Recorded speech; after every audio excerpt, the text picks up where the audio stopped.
ሰላም ጤና ይስጥልን ውድ የፕሮግራማችን ተከታታዮች ያላችሁት አጀብ የዩቲዩብ ቻናላችን ላይ ነው።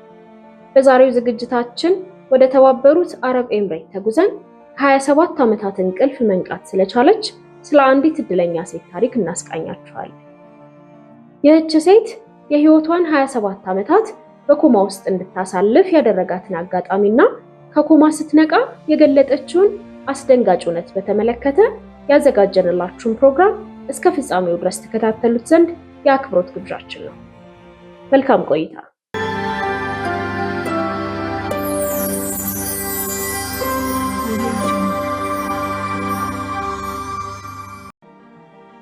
የሳውዲው ልዑል አልዋሊድ ታሪክ አንድ ቀን አይኑን ይከፍታል ብለው ለሚያምኑ ሚሊዮኖች አሳዛኝና አስደንጋጭ ነበር።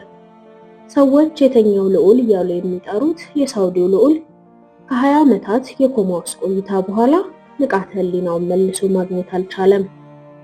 ነገር ግን አንዲት የበለጠ እድለኛ የሆነች ሴት አለች።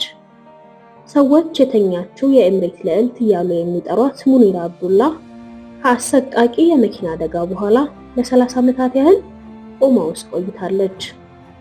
ዶክተሮች እንደማትተርፍ እርግጠኞች ነበሩ። ከዚያ ግን አንድ ቀን የማይታመን ነገር ተፈጠረ። ይህ አሳዛኝ ሁኔታ በትክክል ምን ነበር?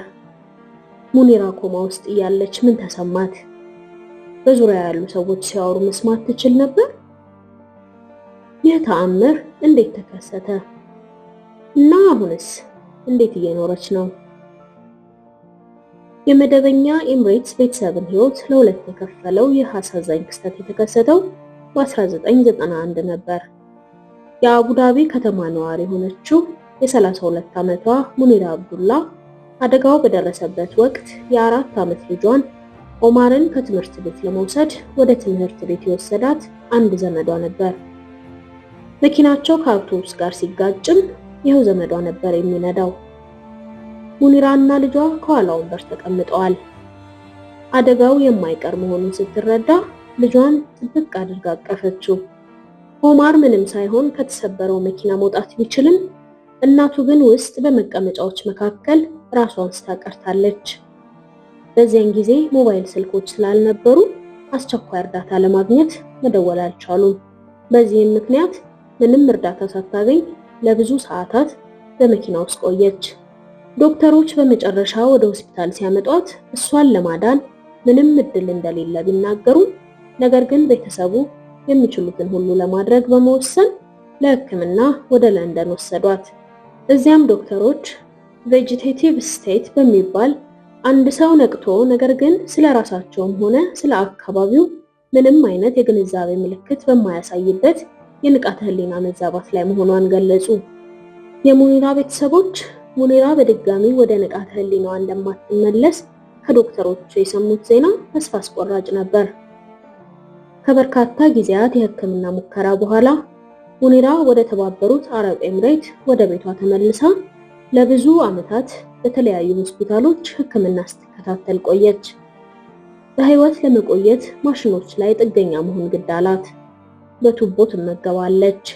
ባለመንቀሳቀስ ምክንያት ጡንቻዎቿ ስራ እንዳያቆሙ የአካል ብቃት ህክምና ይደረግላታል። ዶክተሮቹ ምንም ተስፋ እንደሌላት እየደጋገሙ ቢናገሩ ነገር ግን ቤተሰቡ ተስፋ አልቆረጠም። ገና ከጅምሩ ባሏ ከጎኗ በመሆን እሷን፣ ትንሹን ኦማርንና እህቶቹን ይንከባከብ ነበር። በሳምንት 2 ጊዜ መላው ቤተሰብ ጸሎቶችን ለማድረግ አዳዲስ ወሬዎችን ለማካፈልና ከሷ ጋር ጊዜ ለማሳለፍ ወደ ሆስፒታል ይሄዳሉ። የፍቅርና የእምነታቸውን ጽናት የሚያሳይ የቤተሰቡ ቋሚ ተግባር ሆነ። ነገር ግን ኦማር 18 ዓመት ሲሞላው ሁሉንም ነገር የሚቀይር ውሳኔ ወሰነ። እናቱን የመንከባከብ ሙሉ ኃላፊነቱን ወሰደ። ቀን ሰርቶ ማታ ማታ ከአጠገቧ አልጋ ላይ ይተኛል። ቅዳሜና እሁድ ልብሷን ያጥባል። ሁኔታዋን ይከታተላል። ከሐኪሞችም ጋር ይነጋገራል። አይኖቿ፣ እጆቿ፣ ድምጿ፣ ከሁሉም በላይ ግን ልቧ ሆነ። ችግሮቹንና ደስታውን ይነግራታል። በሁለቱ ቶች ህይወት ውስጥ ምን እየሆነ እንዳለ በየቀኑ ያወራታል። ዓለም ላይ ስላሉ የተለያዩ ክስተቶች ያጫውታታል። እንድትጸልይለትም ይነግራታል። ኦማር እያደገ ቢሄድም የሙኒራ ሁኔታ አልተሻሻለም። ዶክተሮች ከብዙ ዓመታት በኋላ ታገግማለች ብሎ ተስፋ ማድረግ ምንም ፋይዳ የሌለው ነገር ነው ቢሉ፣ የኦማር አያቶች ግን ለፈጣሪ የሚሳነው ነገር የለም፣ ዶክተሮች ተስፋ ቢቆርጡም አንተ ግን በጭራሽ ተስፋ እንዳትቆርጥ እያሉ ያበረቱታል። ታዲያ ይህች ሴት በመጨረሻ እንዴት ወደ ህይወት ልትመለስ ቻለች? በዚያን ጊዜ ሁሉ በዙሪያ ያለውን ነገር በእርግጥ ትሰማ ነበር? በ2017 የጸደይ ወቅት አንድ ያልተጠበቀ ነገር ተከሰተ። የሙኒራ አሳዛኝ ታሪክ የተባበሩት አረብ ኤምሬት ገዢ የሆነው ሼክ መሐመድ ቢን ዛይድ ጆሮ ደረሰ። ለቤተሰቡ ሙሉ ወጫቸውን በመሸፈን በውጭ ሀገር የሕክምና እርዳታ እንድታገኝ ያደረገ። ከብዙ ዓመታት በኋላ ያገኙት የመጀመሪያው እውነተኛ እድል ነበር። ሙኒራ ወደ ጀርመን ሙኒክ አቅራቢያ ወደሚገኝ ክሊኒክ ተወሰደች። እዚያም ዶክተሮች ጤንነቷን ባለበት ጠብቆ ለማቆየት ብቻ ሳይሆን እንዲሻሻልም ጭምር የተለያዩ ነገሮችን ለማድረግ ወሰኑ። ከእንቅስቃሴ ጦት የተነሳ የደከሙ ጡንቻዎቿን ለመመለስ ቀዶ ጥገናዎችን አደረጉላት። አካላዊ እንቅስቃሴዎችን፣ ንጹህ አየር እንድትቀበል ወደ ውጭ ማውጣት፣ የአዕዋፍ ዝማሬዎችን እንድትሰማ ማድረግ፣ አእምሮዋን ለማነቃቃት ሁሉንም ነገር ሞከሩ። ነገር ግን ከአንድ ዓመት በኋላ በሕክምናው የመጨረሻ ሳምንት ላይ አንድ ተአምር ተከሰተ። ይህ ሁሉ የጀመረው በሆስፒታሉ ክፍል ውስጥ በኦማርና በክሊኒኩ ሰራተኞች መካከል አለመግባባት በተፈጠረበት ወቅት ነበር። በዚያን ጊዜ ከድምፁ ጩኸት የተነሳ ሙኒራ አንዳንድ ድምጾችን ማሰማት ጀመረች። ዶክተሮቹ ወዲያውኑ አንዳንድ ምርመራዎችን አደረጉላት። ነገር ግን ምንም ለውጥ አላዩም። ከ3 ቀናት በኋላ ግን ሁሉንም ያስደነገጠ አንድ ነገር ተፈጠረ። አንድ ቀን ጧት ኦማር ከእንቅልፉ ሲነቃ ስሙን የሚጠራ ሰው ሰማ። ዙሪያውን ተመለከተ፣ ግን ማንም አልነበረም። እሷ መሆኗን የተረዳው ዘግይቶ ነበር። እናቱ ነበረች። ከ27 ዓመታት ዝምታ በኋላ የተናገረችው የመጀመሪያ ቃል የልጇን ስም ኦማር የሚለውን ነበር። የድምጽ መላ ህይወቱን ለመስማት የጠበቀው ድምጽ ነበር። እውነት መሆኑን ማመን አቅቶት በደስታ ለቀሰ። ሐኪሞቹን ሲጠይቃቸው መናገር እንደጀመረች አረጋገጡለት። ከዶክተሮቹ አንዱ ማናችንም ብንሆን አንድም ሰው ከ27 ዓመታት በኋላ ሲነቃ አይተን አናውቅም፣ ይህ ተአምር ነው በማለት ነበር የተናገረው። በኮማ ውስጥ ወደ 3 አስርት ዓመታት የሚጠጋ ጊዜ ያሳለፈች ሴት ድምጿን፣ ንቃተ ህሊናዋንና የመጸለይ አቅሟን አገኘች የሚለው የሙኒራ አብዱላ ታሪክ ዶክተሮችን ብቻ ሳይሆን መላውን ዓለም አነጋገረ። ሙኒራ ማውራት ስትጀምር ልጇ ኦማር ለዓመታት ሲያስጨንቀው የነበረውን ጥያቄ ጠየቃት። ኮማ ውስጥ ያለ ሰው ምን ይሰማዋል? በዙሪያቸው ያለውን ነገር መስማት ይችላሉ ወይስ እንደተኛ ሰው ነው የሚሆኑት? መልሷ ያልተጠበቀ ነበር። አዎ ሰምቻለሁ። ሙኒራ በዙሪያዋ የሚደረገውን፣ ሰዎች ስለሷ የሚናገሩትን፣ ከቤተሰቧና ከጸሎታቸው ጋር የተያያዙ ሁሉንም ነገሮች ትሰማ እንደነበር ተናገረች። ነገር ግን ዘፈቀዳዊ የሆኑ በዜና በስፖርትና ሌሎች ርዕሰ ጉዳዮች ዙሪያ የሚደረጉ ንግግሮች የሚደርሷት አይመስሉም። የምትሰማውንና የማትሰማውን እየመረጠች በራሷ ዓለም ውስጥ የምትኖር ይመስል ነበር። ነገር ግን ሐኪሞቹን በጣም ያስደነቃቸው ሌላ ነገር ነበር።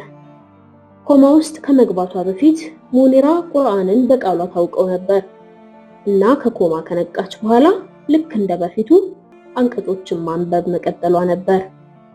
ለ27 ዓመታት አንድም ቃል ሳይናገር የቆየ ሰው ያን ሁሉ በቅጽበት ያስታውሳል ብለን ማመን አልቻልንም ሲሉ ስፔሻሊስቱ ተናግረዋል።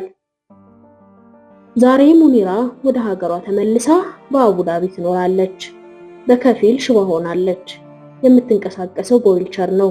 ነገር ግን የምትወዳቸውን ሰዎች ስም መጥራት፣ ጸሎት ማድረግና ከቤተሰቦቿ ጋር ትንሽ ማውራት ትችላለች። በ32 ዓመቷ ኮማ ውስጥ ገብታ በ59 ዓመቷ ነቃች። አደጋው በተፈጠረ ጊዜ ወጣት ሴት ነበረች። ትልቅ ሰው ሆና ነቃች። ጊዜ አለፈ። ዓለም ተቀየረ። ልጇ ያደገው የራሷ ህይወት በቆመበት ጊዜ ነበር። ከእንቅልፏ ከተነሳች በኋላ ብዙ ቀዶ ጥገናዎችን ከማድረጓ በተጨማሪ የአካል ሕክምናዋንም ቀጥላለች።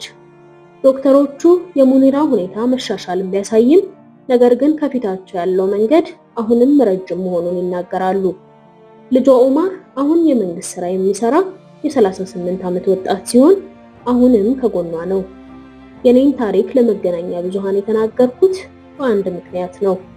የሚወዷቸው ዘመዶቻቸው ምንም እንኳን ተስፋ በሌለው ሁኔታ ውስጥ ቢሆኑም ለዘላለም እንዳጧቸው እንዳያምኑ ለሰዎች ተስፋን ለመስጠት ነው ብሏል። የኡማር ቃለ መጠይቅ በማህበራዊ ሚዲያ ላይ በዓለም ዙሪያ ተሰራጭቶ ሰዎች በርካታ አስተያየቶችን እንዲሰጡ አድርጓል። ይህ ታሪክ ሁሉንም ነገር ለልጇ የሰጠች፣ ሁሉንም ነገር ለልጇ ለመሰዋት ዝግጁ የሆነች እናትና ልጁ በምላሹ እሷን ለመንከባከብ ህይወቱን የሰጠበት ታሪክ ነው። የሙኒራ ታሪክ በቤተሰቦቻቸው ውስጥ በጠና የታመሙ ዘመዶች ያሏቸውን በርካታ ሰዎችን ተስፋ የሰጠ ሆኗል። የእሷ ጉዳይ ልዩ ቢሆንም ዶክተሮች ተስፋ ቢቆርጡም ነገር ግን እኛ በፍጹም ተስፋ መቁረጥ የለብንም። አንዳንድ ጊዜ እዚያ መገኘት ብቻ በቂ ነው የሚለውን ያስታውሰናል።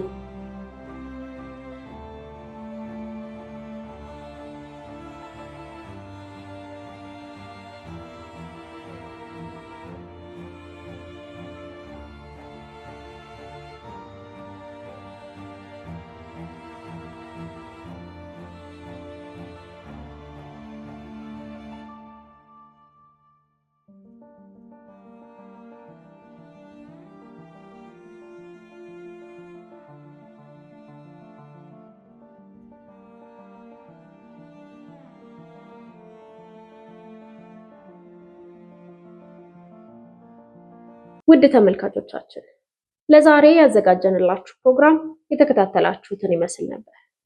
ዝግጅታችንን ከወደዳችሁት ላይክ እና ሼር ማድረግ አትርሱ። በቀጣይ በሌላ በአዲስ ፕሮግራም ስለምንገናኝ ቻናላችንን ሰብስክራይብ በማድረግ ቤተሰብ ይሁኑ። እስካሁን አብራችሁን ስለነበራችሁ እጅግ እናመሰግናለን። መልካም ጊዜ